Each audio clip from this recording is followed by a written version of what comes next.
friends, it's Ian Khan, the Futurist here at HLTH2026. I've got with me Michelle, an old friend from Previvor Health Edge. and Previvor Edge. Michelle, how are you doing? What is happening here at Health? And what have you been up to? Awesome. Well, thank you so much for having me. I'm doing great. Got to get out a little bit and party with some friends, There you go. that I've known from the last 15 years. And it's been a great health so far. You asked me about Previvor Edge. So I founded a company about a year ago, co-founded it with Sven, and it's a cancer prevention, early detection clinical program covered by insurance, really changing the way we think about cancer. The average person has a 40% chance of getting cancer in their lifetime, and for many people that's much higher. And if you ask somebody, how do you know you're doing everything you can to prevent and detect your cancer? I would bet 99% of people would say, I don't know. That's what Previvor Edge is here to do, help people understand their unique risk of developing cancer, and then put together an action plan that helps them prevent the cancers that they're at elevated risk for and reduce the cancers that they get that reduce cancer altogether through risk-reducing actions in a clinical model covered by insurance. Okay, excellent. And are you doing this and the process, is this a protocol? Is this like tests?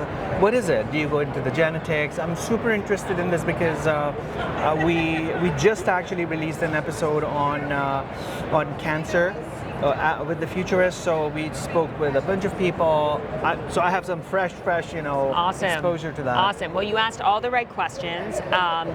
For what it's worth, I came from building and scaling a cancer genetics business in a company that spun out of an academic medical center in New York and went public. So I have a lot of experience in cancer. And, in our program, which basically does not exist anywhere, it's multidisciplinary, because probably what you learned from your session is if you really want to manage cancer risk, it really is sitting at the intersection of internal medicine and your medical history. Do you have obesity? Do you have Crohn's disease? Your family history, right? Do you have a first or second degree relative with colorectal cancer, ovarian cancer, and pancreatic cancer, and breast cancer, and so on? Your genetics predisposition. Your lifestyle. The American Cancer Society has put out very strong evidence of around 10 things you can do around diet and exercise, sunscreen, smoking, that could really reduce your chances of getting cancer, and environmental exposures. And so for you to understand what your risk is, you need to marry all those things. So that's the first thing, so it's multidisciplinary. In terms of what we use, think of us as an orchestrator and an integrator. So we are a clinical model that both implements evidence-based standard of care things. So we order genetic tests, we order blood work, we order screening, but we also integrate things that are under investigation. And that's what I would call a multi-cancer detection test, like a Gallery, a full body MRI. These are things that are available on the market that people are purchasing at a cash pay, where nobody has proven out that it affects mortality, but people are hopeful. And we will bring that into the model for people who want to do things beyond standard of care. And so we look at genetics, we look at clinical risk scores, we look at polygenic risk scores to understand your risk. And then we route you to standard of care screening, as well as things that aren't standard of care, and then help you with the lifestyle modifications that will really reduce your risk. Yeah, and it's very complex. Like, you make it sound so nice, but the complexity behind it to get millions of people to do all of these things or any of these things, change your lifestyle. As a futurist, I see technology playing a role in it, and it's not making it easy at one side, because here we are with food groups, things that we consume on a daily basis that we shouldn't, and they impact you long term. But then on the other hand, we have like AI and whatnot that's emerging now that can help you find solutions. So it's like a battle between these choices that people have to make, right? How do you see the forecast for cancer detection, cancer treatment in America right now? I did a bunch of things in Europe. We talked to amazing people in the cancer kind of domain. What is happening in America? Are we lagging? Are more people getting cancer? Are there more treatments on the market? What's happening out there? Yeah, so loaded question and very insightful question. Let me see if I can break it apart here. Take your time. So let's talk about the prevention and early detection. And let's first talk about the problem statement and then what I think we can do, and I'll marry in how technology really enables access and scalability and impact. 90% of people learn they have a genetic mutation when they are diagnosed with cancer. That is a very, very bad thing. A hereditary cancer mutation, I should say, because that means if that person had learned about it earlier, they would have been able to screen differently, find that cancer, maybe even reduce their chances of getting cancer altogether. You can do genetic testing right now to see if you have that mutation. 100%, that's number one. Number two, there was a paper that came out that said 25% of people who get colorectal cancer in their 40s had a family history and should have been screened earlier.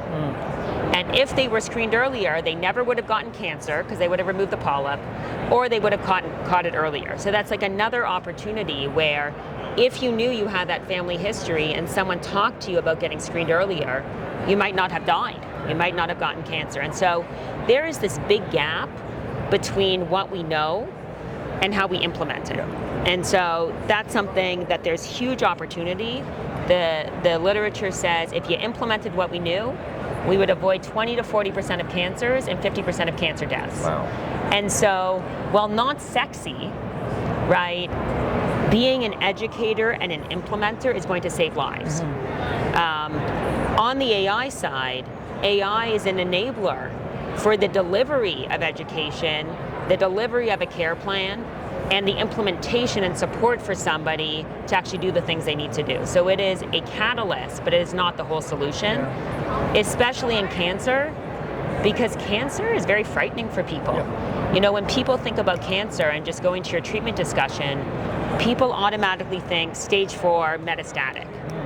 They don't think stage 1 or even earlier than stage 1 surgically removed. And we have an opportunity with early detection tools to actually catch it, like where you have a 90% chance of a 10-year survival. And so the more that we can move up that curve, the better.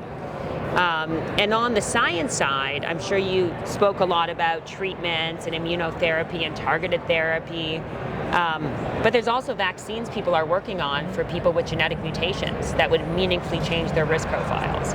So I think there's like a tremendous amount of innovation, and what we're missing is the connective tissue to match patients to the interventions, help them take the right steps that are going to save their life.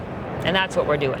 Thank you. What do the next few years look like for you? What do you want to achieve in the next few years? Yeah, so I'll talk about the company and then what I hope we can do maybe as a country. You know, I think for us, we want as many patients as possible to access Previvor Edge. We want them to be equipped with the information and the clinical support to get an edge against cancer. We want people to see that taking very small steps like exercising 3 hours a week instead of 1 hour a week, or eating 3 servings of vegetables a day versus 1, or taking their meat consumption down by what actually matters for them. And we want it in the hands of people using their insurance, not just the people who can pay cash pay. And we want to write the white paper that shows that this is economically viable and every payer wants all their members to have it.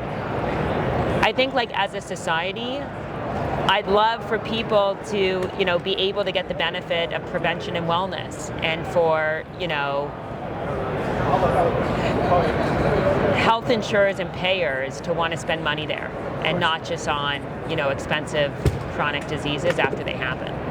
Incredible. Where can we find you online? www.previvoredge.com. You should sign up for the wait list, and if you live in New York, New Jersey, or Connecticut, and you have Aetna, Cigna, United, or some of the Blues, you should come check us out. Incredible. Michelle, thank you so much for your time. Thank you. Really appreciate it, and all the best in solving this critical, major problem. Thank you. you. Excellent.